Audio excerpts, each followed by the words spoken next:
Hi, it's Alaska Granny. Part of planning for emergencies is making sure that you have the supplies that you need. Most of us are probably not prepping for an apocalypse or being lost in the wilderness and needing to survive for weeks at a time.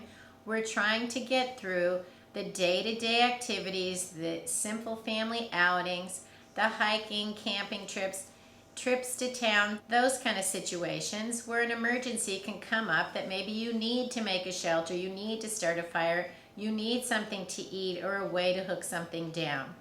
Maybe you'll encounter a first aid emergency or somebody is just hungry. There are all kinds of day-to-day emergencies that we encounter, and one of the ways we can smooth those situations out is to make simple kits with things we already have. How many of you already have a water bottle? A water bottle is a great container. They're so handy for getting a drink, but they're also a great way to have some emergency supplies on hand.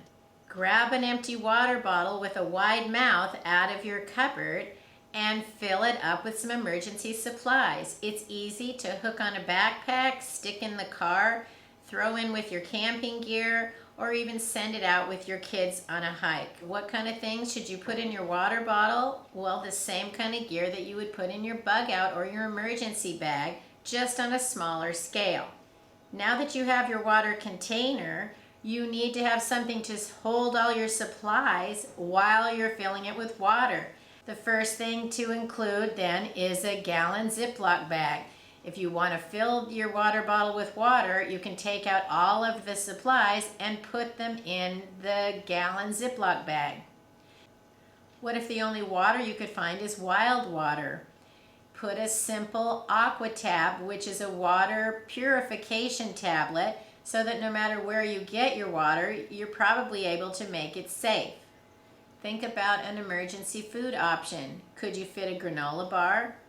What about some first aid supplies?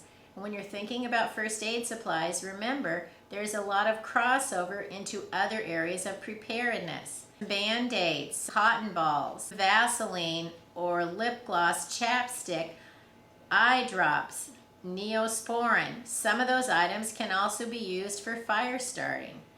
Choose the first aid supplies you would most want to have.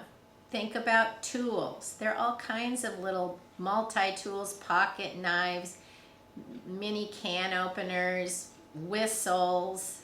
Look around for little kits designed to do other things, and maybe you can find in them a tiny magnifying glass, a little screwdriver, a mini sewing kit, nail clippers or tweezers. Figure out which ones you would most want to have in the smallest size and set those aside to go into your water bottle emergency kit.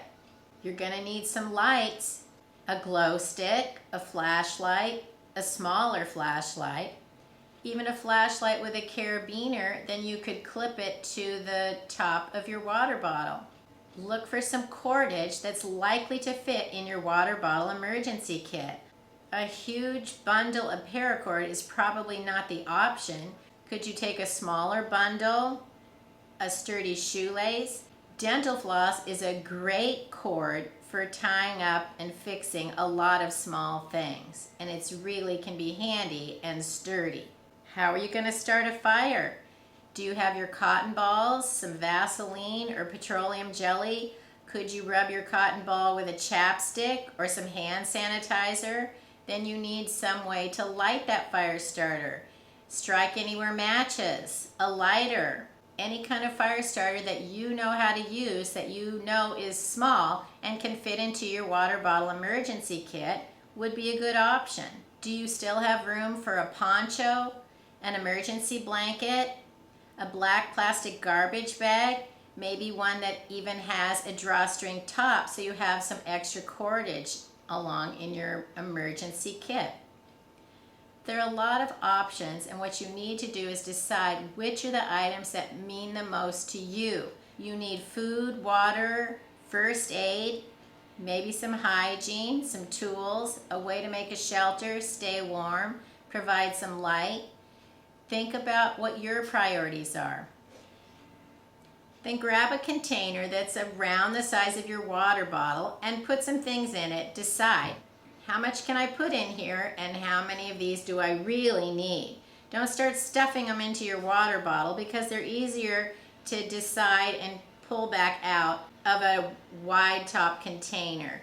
Once you get this down maybe half full, that's the time you want to start stuffing things into your water bottle. It seems intuitive to stick in the largest things first, like a poncho, an emergency blanket, a black plastic bag, but that's not necessarily a great idea to stick something soft and big into a water bottle where you can't fit your hand inside. So set those aside to go on the top. Put the large, heavier things that you would be able to shake out. Layer your things in there, but not so tight you can't shake them back out. And then add the softest things at the top.